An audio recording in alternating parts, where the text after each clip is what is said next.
இன்னைக்கு நம்ம பேச போகிற சப்ஜெக்ட் வந்து என்னுடைய மாம்சத்தை புசித்து என்னுடைய இரத்தத்தை பானம் பண்ணுகிறவனுக்கு நித்திய ஜீவன் உண்டு. இதை குறித்து தான் நம்ம பேச போகிறோம். இது உங்களை நேற்று யோவான் எழுதின சுவிசேஷம் 6ஆம் அதிகாரம் 48 60 வரைக்கும் மற்றும் லேவியராகமம் 17ஆம் அதிகாரம் 11 14 வரைக்கும் வாசிட்டு வந்துட்டு இருந்தேன். எத்தனை பேர் வாசிட்டு வந்தீங்கன்னு தெரியாது. வாசிட்டு வரலனாலும் பரவாயில்ல. இப்போ உங்கள்கிட்ட பைபிள் இருந்துச்சுன்னா வேணா எடுத்து வச்சுக்கிடுங்க. இப்போ யோவான் எழுதின சுவிசேஷம் 6ஆம் அதிகாரம் 54ஆம் வசனம். என் மாம்சத்தை புசித்து என் இரத்தத்தை பானம் பண்ணுகிறவனுக்கு நித்திய ஜீவன் உண்டு, நான் அவனை கடைசி நாளில் எழுப்புவேன் அப்படின்னு சொல்லி ஒரு வசனம் இருக்கு. இது இயேசு கிறிஸ்துவனுடைய போதனைகளில் ஒன்று. எல்லாருக்கும் ஒரு சந்தேகம்தான், மாம்சத்தை புசிக்கலாமா கூடாதா? நரமாம்சத்தை புசிச்சுன்னா இப்போ இயேசு கிறிஸ்து வாழ்ந்த காலங்களில் எல்லாரும் ரோமர் கீழே அடிமைகளாக இருந்தாங்க. அப்போது நரமாம்சம் சாப்பிட முடியாது. நியாயப்பிரமாணம் என்ன சொல்லுது? லேவியராகமம் 17ஆம் அதிகாரம் 11 14 வசனங்களை வாசிக்கணும். லேவியராகமம் 17 11. மாம்சத்தின் உயிர் இரத்தத்தில் இருக்கிறது, நான் அதை உங்களுக்கு பலிபீடத்தின் மேல் உங்கள் ஆத்துமாக்களுக்காக பாவ நிவர்த்தி செய்யும்படிக்கு கட்டளையிட்டேன். ஆத்துமாவிற்காக பாவ நிவர்த்தி செய்கிறது இரத்தமே. 14ஆம் வசனம். சகல மாம்சத்துக்கும் இரத்தம் உயிராய் இருக்கிறது, இரத்தம் ஜீவனுக்கு சமானம். ஆகையால் எந்த மாம்சத்தின் இரத்தத்தையும் புசிக்க வேண்டாம், சகல மாம்சத்தின் உயிரும் அதன் இரத்தம் தானே இருக்கு. அப்போ நியாயப்பிரமாணப்படி நம்ம மாம்சத்தை அதன் இரத்தத்தோடு அல்லது இரத்தத்தோடு மாம்சத்தை புசிக்கக்கூடாது அப்படிங்கிறது தான் நியாயப்பிரமாணத்தின். திருப்பி மத்தேயு 5ஆம் அதிகாரம் 17ஆம் வசனம். நியாயப்பிரமாணத்தை ஆனாலும் தீர்க்க தரிசனங்களை ஆனாலும் அழிக்கிறதுக்கு வந்தேன் என்று எண்ணிக்கொள்ளாதீங்கள், அழிக்கிறதற்கு அல்ல நிறைவேற்றுகிறதற்கே வந்தேன் அப்படின்னு. அப்போ யோவான் 6 நம்ம பார்க்குறோம், மாம்சத்தை இரத்தத்தோட புசிக்கிறவனுக்கு நித்திய ஜீவன் உண்டுன்றாரு. இப்போ இந்த நியாயப்பிரமாணத்தின்படி மாம்சத்தை அதன் இரத்தத்தோடு புசிக்கக்கூடாதுன்னு பார்த்தோம். இப்போ என்னடான்னா, நியாயப்பிரமாணங்களை ஆகிலும் தீர்க்க தரிசனங்களை ஆகிலும் அழிக்கிறதுக்கு வந்தேன்னு நினைக்காதீங்க, அழிக்கிறதுக்கல்ல நிறைவேற்றுகிறதற்கே வந்தேன் அப்படின்னு சொல்கிறார். அப்போ மாம்சத்தை அதன் இரத்தத்தோடு புசித்து எப்படி நியாயப்பிரமாணத்தை நிறைவேற்ற போகிறாருங்கிற டவுட்டு. இது வேதத்தை அதிகமாக வாசிக்கிறவங்களுக்கு கூட நான் பேசிகிட்டு இருக்கேன். அப்போ அது சாத்தியம்? மாம்சத்தை அதன் ரத்தத்தோடு புசிக்கக்கூடாதுன்னு நியாயப்பிரமாணம் சொல்லுது. ஆனால் இவர் என்ன சொல்கிறாரு? புசிக்க சொல்கிறாரு. புசிக்க சொல்லிட்டு திருப்பி என்ன சொல்கிறாரு? நியாயப்பிரமாணத்தை அடிக்கிறதுக்கு வரல, நிறைவேற்றுறதுக்கு வந்தேன் அப்படின்றாரு. அப்போ இது என்ன அர்த்தம் அப்படின்னு சொன்னால், மேலெழுந்த வாரியாக இதை நம்ம பார்த்தா இதுக்கு நமக்கு விட கிடைக்காது. இது கொஞ்சம் ஆவிக்குரிய விஷயம். அதனால் கொஞ்சம் டீப்பாக திங்க் பண்ணணும். அப்போ அதற்கு பரிசுத்தாவினுடைய வழி நடத்துதல் நமக்கு தேவை. அதனால் ஒரு ஜெபத்தோடு ஆரம்பிக்கலாம். மகா பரிசுத்தமும் நீதியும் அன்பும் நிறைந்த எங்கள் ஆண்டவரே, அன்று நீர் சீஷர்கள் மத்தியில் பிரசன்னமாய் இருந்தது போல எங்கள் மத்தியிலும் பிரசன்னமாய் இருக்க வேண்டும் என்று மன்றாடுகிறோம். அன்று சீஷர்கள் அப்பத்தை பிற்கையில் சீஷர்களுக்கு உண்மை வெளிப்படுத்தியது போல எங்கள் ஆண்டவராகிய கர்த்தாவே, உம்முடைய வசனங்களை நாங்கள் பெற்கும் பொழுது எங்களுக்கு உண்மை வெளிப்படுத்த வேண்டும் என்று மிகுந்த இரக்கத்தோடு நீர் எங்களுக்கு அருள் செய்ய வேண்டும் என்று மன்றாடுகிறோம். இயேசு கிறிஸ்து நாமத்தில் பிதாவே, ஆமென். சரி, இப்போ மாம்சத்தை எப்படி புசிக்கலாம்? புடிக்க முடியுமா முடியாதா அப்படின்னு சொல்லி உன் வார்த்தைகளை புசிக்கிறதுக்கு ஏதாவது ஒரு பைபிள் வசனம் வேணும். இப்போ வெளிப்படுத்தின விசேஷம் 10ஆம் அதிகாரம் 8, 9, 10 3 வசனங்களை நான் வாசிக்கிறேன், கேளுங்க. நான் வானத்திலிருந்து பிறக்க கேட்ட சத்தம் மறுபடியும் என்னுடனே பேசி, சமுத்திரத்தின் மேலும் பூமியின் மேலும் நிற்கிற தூதனுடைய கையில் இருக்கும் திறக்கப்பட்ட சிறு புஸ்தகத்தை நீ போய் வாங்கிக்கொள் என்று சொல்ல, நான் தூதனிடத்தில் போய் அந்த சிறு புஸ்தகத்தை எனக்கு தாரும் என்றேன்.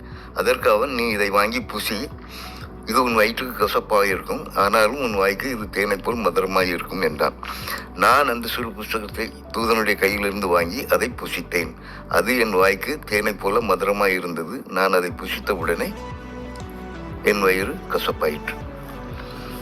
இப்போ வேதாமத்தில் ஏசாயம் 14:16 வாசித்தாங்கன்னா பைபிளில் உள்ள எந்த வசனமும் ஜோடி இல்லாதது அப்படின்னு சொல்லி நம்ம வாசிக்கிறோம். அப்போ இதுக்கு இணையாக வேற ஒரு இடத்துலையும் நமக்கு இதனுடைய ஆதாரம் நமக்கு கிடைக்கணும். ஒரே ஒரு இடத்துல உள்ள வசனத்தை வச்சுட்டு மாத்திரம் நம்ம பேச முடியாது. இப்போ எசேக்கியேல் 2ஆம் அதிகாரம் 9, 10. அப்பொழுது இதோ என்னிடத்தில் நீட்டப்பட்ட ஒரு கையை கண்டேன். அந்த கையிலே ஒரு புஸ்தக சுருள் இருந்தது. அவர் அதை எனக்கு முன்பாக விரித்தார். அதன் உள்ளும் புறமும் எழுதப்பட்டிருந்தது. அதிலே புலம்பல்களும் தவிப்புகளும் ஐயோ என்பதும் எழுதியிருந்தது. பின்பு அவர் என்னை நோக்கி, மனுபுத்திரனே, நீ காண்கிறதை புசி. இந்த சுருளை நீ புசித்து இஸ்ரவேல் சந்ததியரிடத்தில் போய் அவர்களோட பேசு என்றார். இன்னொரு வசனம் எரேமியா 15:16. எரேமியா 15:16. உம்முடைய வார்த்தைகள் கிடைத்தவுடனே அவைகளை உட்கொண்டேன். உம்முடைய வார்த்தைகள் எனக்கு சந்தோஷமும் என் இருதயத்திற்கு மகிழ்ச்சியுமாய் இருந்தது. சேனைகளின் தேவனாய கர்த்தாவே, உங்களுடைய நாமம் எனக்கு தரிக்கப்பட்டிருக்கிறது என்று வாசிக்கிறோம். இப்போ மாம்சத்தை புஷ்டி சொல்லி வேதாகமத்திலும் இருக்கு. இப்போ யோவான் 1ஆம் அதிகாரம் 1ஆம் வசனத்துக்கு வாங்க. ஆதியிலே வார்த்தை இருந்தது, அந்த வார்த்தை தேவனிடத்தில் இருந்தது, அந்த வார்த்தை தேவனாய் இருந்தது. அப்போ இங்கே வார்த்தைங்கிறது தேவனாய் இருக்குதுன்னு பார்க்குறோம். வார்த்தை சொல்லிட்டு தேவன். 14ஆம் வசனம் யோவான் எழுதின சுவிசேஷம் 1ஆம் அதிகாரம் 14. அந்த வார்த்தை மாம்சமாகி கிருபையினாலும் சத்தியத்தினாலும் நிறைந்தவராய் நமக்குள்ளே வாசம் பண்ணினார்னு சொல்கிறோம். அப்போ வார்த்தை தேவன் மாம்சம். வார்த்தை தான் தேவன் பார்த்தோம். அந்த தேவன் மாம்சமாகி இயேசு கிறிஸ்துவின் வழியாக இங்கே பூமியில் வாசம் பண்ணுறதுக்கு வந்தார். அப்போ வார்த்தை இயேசு கிறிஸ்துன்னு வருது. இயேசு கிறிஸ்து தான் வார்த்தை. அப்போ அவர் என்ன சொல்கிறாரு, என்னுடைய மாம்சத்தை புசித்து என்னுடைய இரத்தத்தை பானம் பண்ணுங்கள்னா, என்னுடைய மாம்சத்தை புசித்துங்கிறது என்னுடைய வார்த்தையை புசிக்கிறது. அது எப்படி புசிக்கிறதுன்னு நமக்கு 2-3 வசனங்களில் பார்த்தோம். சரி, இப்போ மாம்சத்தை புசித்தாச்சு. அதாவது அந்த வசனங்களை நான் உட்கொண்டேன். யார் மூலமாகவோ, தீர்க்கதரிசிகள் மூலமாகவோ, பிரசங்கியார்கள் மூலமாகவோ, தெய்வ ஊழியர்களுடைய மூலமாகவோ தேவனுடைய வார்த்தையை போதனையை நான் இப்போ என் வாழ்க்கையில் அதை உட்கொண்டேன். சரி, இப்போ ரத்தத்தை எப்படி புசிக்கிறது? இப்போ லேவியராகமம் 17ஆம் அதிகாரத்தில் ரத்தம் பார்த்தோம். சகல மாம்சத்துக்கும் ரத்தம் உயிராக இருக்கிறது. ரத்தம் ஜீவனுக்கு சமானம். ஆகையால் எந்த மாம்சத்தின் ரத்தத்தையும் புசிக்க வேண்டாம்னு வாசம். சரியா? சகல மாம்சத்தின் உயிரும் அதன் ரத்தம் தானே. இப்போ வார்த்தைக்கு மாம்சத்துக்கு ரத்தம் உயிர், வார்த்தைக்கு உயிர் எது? வார்த்தைக்கு உயிர் அதனுடைய அர்த்தம். இதை எப்படி புரிஞ்சுக்கிடுறது அப்படின்னு சொன்னால் அவங்களுக்கு ஒரு சின்ன உதாரணம் சொல்கிறேன். இப்போ கவனிங்கிற வார்த்தையை எடுத்துக்கிடுங்க. கவனி அப்படிங்கிற வார்த்தையை எடுத்துக்கிட்டிங்கன்னா, இப்போ ஸ்கூலில் டீச்சர் சொல்லுவாங்க, நான் சொல்கிறத கவனமாக கேளுங்க, கவனிங்க அப்படின்னு சொல்லுவாங்க. ரோட்டில் போயாச்சுன்னா டிராஃபிக் ரூல்ஸ் நில், கவனி, செல்லுன்னு இருக்கும். சரிதானா? அப்போ நில், கவனி, செல் அப்படிங்கும்போது அங்கே கவனிக்க சொல்லுது. அங்கே கொஞ்சம் அட்டென்டிவாக இருக்கணும், அலர்ட்டாக இருங்க அப்படின்னு சொல்லி. இது பஸ் ஸ்டாண்ட்லேயோ அல்லது பெரிய ரயில்வே ஸ்டேஷன்லேயோ பிரயாணிகள் கவனிக்கவும் அப்படின்னு சொல்லி அவங்க ஒரு அலர்ட்னஸ் கொடுப்பாங்க. சரி, அப்போ கவனின்னா என்னன்னு நமக்கு புரிஞ்சிருச்சு. இது ஒரு கான்டெக்ஸ்ட். இன்னொரு கான்டெக்ஸ்ட் போவோம்.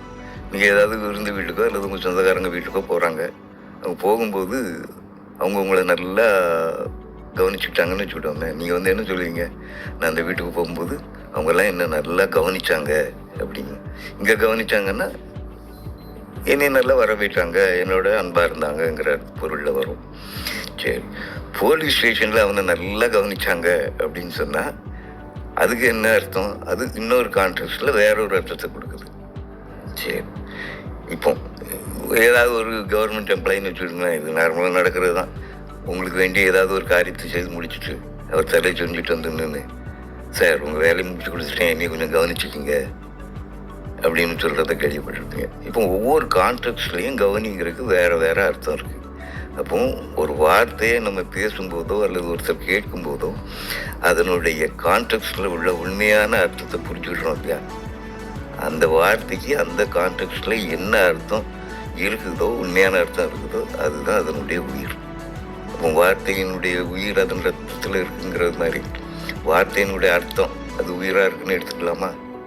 அப்போ நம்ம மாம்சத்தை புதிச்சாச்சு, கடவுள் தேவனுடைய வார்த்தையை புதிச்சாச்சு, அதுக்குள்ள அர்த்தமும் நமக்கு புரிஞ்சிச்சு. இப்போ திருப்பியும் யோவான் எழுதின சுவிசேஷம் 6ஆம் அதிகாரம். இப்போ அவருடைய உபதேசத்தை கேட்டு அவருடைய சீஷர்கள் என்ன சொல்லுவாங்க? இவன் எப்படி தான் மாம்சத்தை நமக்கு புசியை கொடுப்பான் அப்படி. இதே தான் இன்னைக்கு இயேசு கிறிஸ்து சரீரத்தில் மாம்சத்தோடும் ரத்தத்தோடும் பார்க்க முடியாது. அப்படிப்பட்ட நிலைமையில் அவருடைய மாம்சத்துக்கும் ரத்தத்துக்கும் எங்கே போகிறது? அப்போ அதனுடைய அர்த்தம் என்ன? அப்போ இது எல்லாமே லிட்டரல் மீனிங்கில் எடுத்தீங்கன்னா ஒன்று கூட நமக்கு புரியாது. அதுக்காக தான் முதல்ல சொன்னேன், இது கொஞ்சம் ஆவிக்குரிய விஷயங்களுக்கு கொஞ்சம் டெப்த்தாக போகிறதுனால கொஞ்சம் கவனமாக கேளுங்க.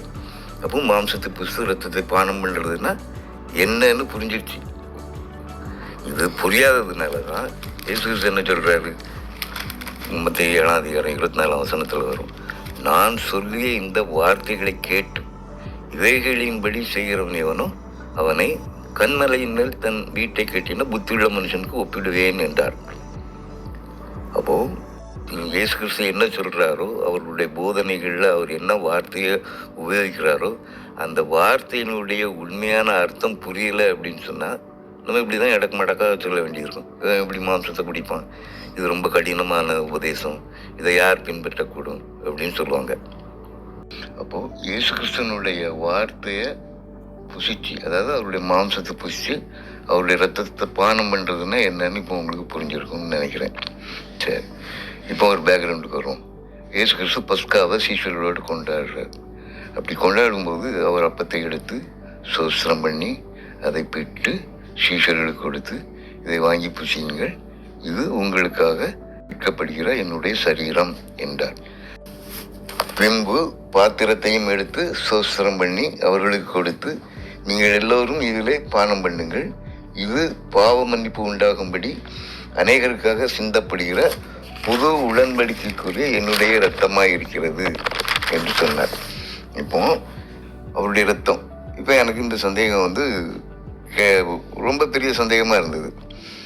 என்னடா புது உடன்படிக்கைக்குரிய இரத்தம் அப்படின்னு சொல்லிட்டு. அப்போ நிறைய பேர்கிட்ட கேட்கும்போது அவங்களால எனக்கு திருப்திகரமான பதிலை அவங்ககிட்ட இருந்து வாங்க முடியல. சரி, அப்போ ஒரு நாள் அப்படியே இதை குறித்து அப்படியே தியானம் பண்ணிக்கிட்டு இருக்கும்போது சொன்னாலும் சரி, ஜெபம் பண்ணிக்கிட்டு இருந்தேன்னு சொன்னாலும் சரி, ஜெபம் பண்ணிகிட்டு இருக்கும்போது அந்த யோவான் எழுதின சுவிசேஷம் 7ஆம் அதிகாரத்தில் வருது இல்லையா, ஒருவன் தாகமாக இருந்தால் என்னிடத்தில் வர கடவன். அப்போ நானும் சமாரிய ஸ்திரீ போல், கடவுளே எனக்கு தாகமாக இருக்குது, நான் என்ன இந்த கிணத்துல மொண்டு விழாதபடி எனக்கு நீர் அந்த தண்ணீரை தாரும் அப்படின்னு கேட்ட மாதிரி அவர்கிட்ட கேட்டேன்.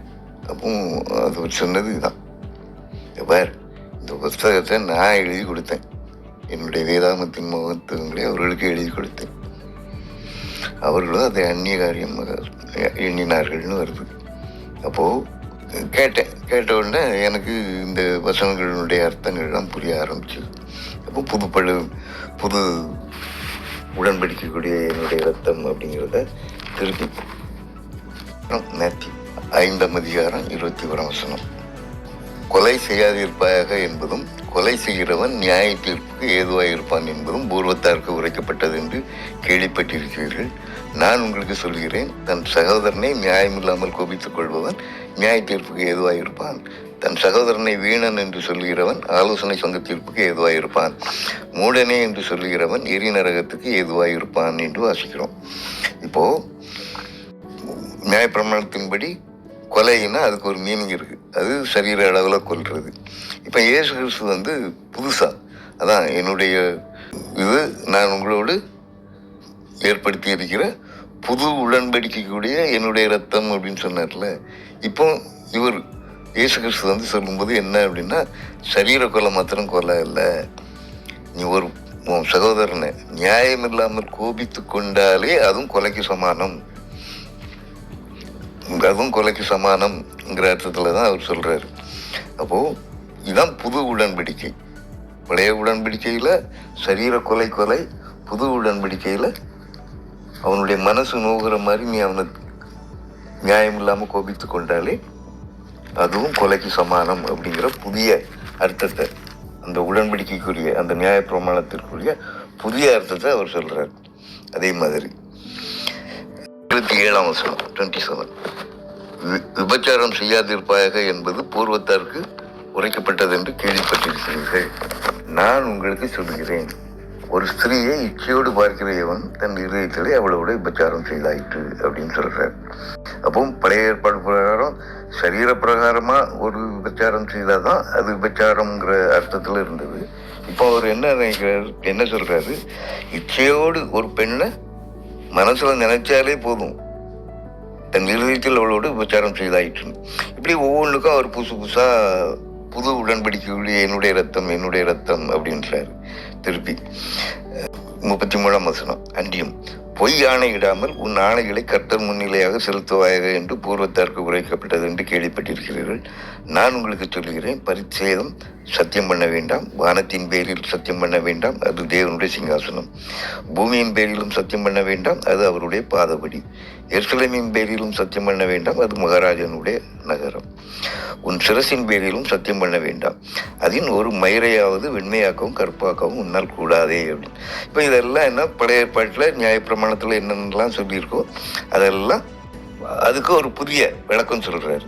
அப்போ புதிய அர்த்தம், புதிய உடன்படிக்கை எல்லாமே புதுசு புதுசாக இருக்குது. ஆனால் இதில் ஒன்று நீங்கள் பார்த்தீங்க அப்படின்னு சொன்னால், நியாயப்பிரமாணத்தில் கொலை செய்யாதிருப்பாயாகன்னா இவர் கொலை செய்யும் சொல்லலை, விபச்சாரம் செய்யாதிருப்பாயாகன்னா விபச்சாரம் செய்யும் சொல்லலை, சத்தியம் பண்ண வேண்டாம்னா நீ சத்தியம் பண்ணுன்னு சொல்லலை. ஆனால் அவங்க அந்த பழைய ஏற்பாட்டில் என்ன மீனிங் இருந்துச்சோ அந்த மீனிங்கை கொஞ்சம் மாற்றி அவர் இப்போ உள்ள ஜனங்களுக்கும் புரிகிறது மாதிரி சொல்கிறாரு. அப்போது பழசு அப்படியே தான் இருக்குது, ஆனால் அதுக்கு புது அர்த்தம் வருது. அதனால தான் இது புது உடன்படிக்கை அப்படின்னு நம்ம சொல்கிறோம். அப்போது புது உடன்படிக்கை இப்போ நமக்கு வந்தாச்சு. வந்த பிறகு இது என்ன சொல்லுதோ அதுபடி நம்ம செய்தாச்சுன்னா தான் இயேசு கிறிஸ்துவனுடைய போதனைகளை நம்ம ஒழுங்காக கேட்டு அதுபடி நடக்கிறோங்கிற அர்த்தம் வருது. இப்போ இயேசு கிறிஸ்து சீஷர்களுக்கு அந்த பஸ்கா போஜனத்தில் அவர் இந்த இதை சொல்கிறார். அது ஏன் சாப்பாடு கூட சேர்த்து சொல்கிறார் அப்படின்னு சொல்லியாச்சு அப்படின்னு சொன்னால், இப்போ மனுஷனுக்கு பொதுவாக மண்ணாசை, பெண்ணாசை, பொன்னாசை 3 விதமான ஆசைகள் இருக்குன்னு சொல்கிறான். இந்த 3 ஆசைக்குமே லிமிட்டு கிடையாது.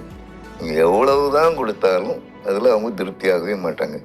ஆனால் பசி அப்படின்னு வந்தாச்சு அப்படின்னு சொன்னால், நல்லா சாப்பிட்டாங்கன்னு வச்சுடுங்க, இன்னும் கொஞ்சம் சாப்பிடு அப்படின்னு சொன்னால் போதும் இனி ஒரு பருக்க கூட என் வயிற்றுக்குள்ளே போகாது, ஃபுல்லாக ஆயிடுச்சு, இதுக்கு மேலே என்னால் சாப்பிட முடியாது அப்படின்னு சொல்லுவாங்க.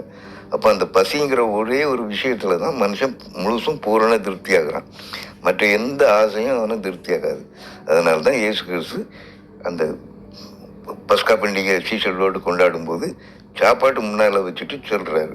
ஏன் அப்படின்னு சொன்னால், நம்ம ஒவ்வொருவருமே ஒரு நாளைக்கு குறைஞ்சது 2 தடவை 3 தடவை சாப்பிட்றோம். அப்போ ஒவ்வொரு தடவையும் டைனிங் டேபிள் முன்னால் வந்து உட்கார்ந்துருக்கும்போது அவருடைய போதனைகள் அதான் அவர் சொன்னார், என்னை நினைவுறும்படி இதை செய்யுங்கள் என்றார். அப்படின்னா நினைவுறுறதுன்னா என்ன, அவருடைய கன்னிப்பிறப்பு ஞாபகத்துக்கு வரணும், அவருடைய போதனைகள் ஞாபகத்துக்கு வரணும், அவருடைய சிலுவை மரணம் நமக்கு வரணும், அவருடைய உயிர்த்தெழுதல் நமக்கு ஞாபகம் வரணும், அவருடைய பரமேறுதல் நமக்கு ஞாபகம் வரணும். இது எல்லாமே ஞாபகம் வந்தால் தான் நம்ம அவனை நினைவுறதுன்னு அர்த்தம். அப்போ என்னை நினைவுறும்படி இதை செய்யுங்கள் என்று சொன்னார்னா அவர் செய்த ஒவ்வொரு காரியமும் நமக்கு ஞாபகம் வந்துக்கிட்டே இருக்கணும். அதனால தான் சாப்பாட்டுக்கு முன்னால் வச்சு சொன்னார்.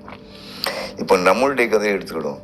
இப்போ அப்படின்னா என்ன, என்னுடைய மாம்சத்தை புசித்து என்னுடைய இரத்தத்தை பானம் பண்ணுங்கள் என்பதனுடைய உண்மையான அர்த்தம் என்னன்னா, அவருடைய வார்த்தையை கேட்டு அதனுடைய உண்மையான அர்த்தத்தை புரிஞ்சு கொண்டு அந்த வார்த்தையினால் கிடைக்கும் பலனால் நம் வாழ்க்கையை தொடரும்னா நிச்சயமாக நமக்கு நித்திய ஜீவன் கிடைக்கும். நாமும் அவருக்குள் நிலைத்திருப்போம், நமக்கு நித்திய ஜீவன் உண்டு, நாம் அவரோடு என்றென்றைக்கும் பிழைத்திருப்போம். அப்போது மனுஷன் அப்பத்தினாலே மாத்திரமல்ல, கர்த்தருடைய வாயிலிருந்து புறப்படுகிற ஒவ்வொரு வார்த்தையினாலும் பிழைப்பான் என்ற இயேசு கிறிஸ்துவின் போதனையை இப்போ நீங்கள் இது கூட கனெக்ட் பண்ணி பார்த்தீங்கன்னா அதனுடைய அர்த்தம் முழுசும் புரியும். அவர் இயேசு கிறிஸ்து சொன்னார், ஒருவன் என்னிடத்தில் அன்பாக இருந்தால் என் கற்பனைகளை கை கொள்வான்.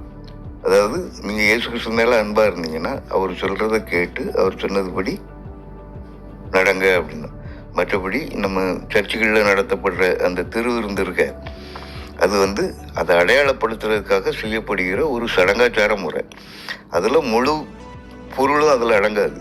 அப்போ அந்த ஆல்டரில் போய் அந்த பலிபீடத்து முன்னால் போய் அந்த ரத்தத்தையும் நம்ம புசிக்கும்போது அவரை பற்றி, அவருடைய போதனைகளை பற்றி, அவருடைய கன்னிப்பிறப்பை பற்றி, அவருடைய மரணம், உயிர்த்தெழுதல், பரமேறுதல் எல்லாம் நமக்கு ஞாபகம் வந்து அவரை நினைக்கிற மாதிரி இருக்கணும். சும்மா வெறுமனை வந்து ஒரு சின்ன வேப்பரையும் ஒரு சின்ன டிராப்ஸு வேனையும் குடிச்சிட்டு போயிட்டு நான் அவருடைய ரத்தத்தை புசித்து அவருடைய ரத்தத்தை பானம் பண்ணுறேங்கிறது வந்து சரீர பிரகாரமாக இல்லை, ஆவிக்குரிய பிரகாரமாக அவருடைய வார்த்தையை கேட்டு அதனுடைய ரத்தத்தை புரிஞ்சுக்கிட்டு அதனுடைய அர்த்தத்தை புரிஞ்சுக்கிட்டு என் வாழ்க்கையை நான் நடத்துகிறேன் அப்படின்னு சொல்லி. அப்போது இந்த சடங்காச்சார முறைகள்லாம் நம்ம விசுவாசத்தில் வளரும் வரைக்கும் தான் அது நமக்கு. ஒரு தடவை நீங்கள் விசுவாசத்தில் உண்மையாயிட்டீங்கன்னு வச்சுக்கிட்டுங்களேன், அதுக்கு பிறகு இந்த சடங்காச்சாரங்கள்லாம் நமக்கு அவ்வளோ பெருசாக தெரியாது. ஆனால் இந்த சடங்காச்சாரங்கள் அவசியமானு கேட்டால் நிச்சயமாக அவசியம். நீங்கள் பெரிய விசுவாசி ஆகிட்டீங்க, அதனால் உங்களுக்கு அது தேவையில்லை. ஆனால் இன்னும் வளர்கிற ஸ்டேஜில் இருக்கிற விசுவாசிகள் இருக்காங்களே, அவங்களுக்கு வந்து இந்த சடங்காச்சாரம் அவங்கள விசுவாசத்துக்குள்ளே வழி நடத்துறதுக்கு அது ரொம்ப தேவையாக இருக்குது. அதனால் நான் சொன்ன மாதிரி அவருடைய வார்த்தைகளை கேட்டு அதனுடைய அர்த்தத்தை புரிஞ்சுக்கிட்டு அதனால கிடைக்கிற பலனில் நீங்கள் உங்கள் வாழ்க்கையை நடத்துனீங்கன்னா உங்களுக்கு நிச்சயமாக நித்திய ஜீவன் உண்டுங்கிறது தான் இயேசு கிறிஸ்து நமக்கு கொடுக்கும் வாக்குத்தத்தம். கர்த்தர் தாமே உங்களை ஆசீர்வதிப்பாராக.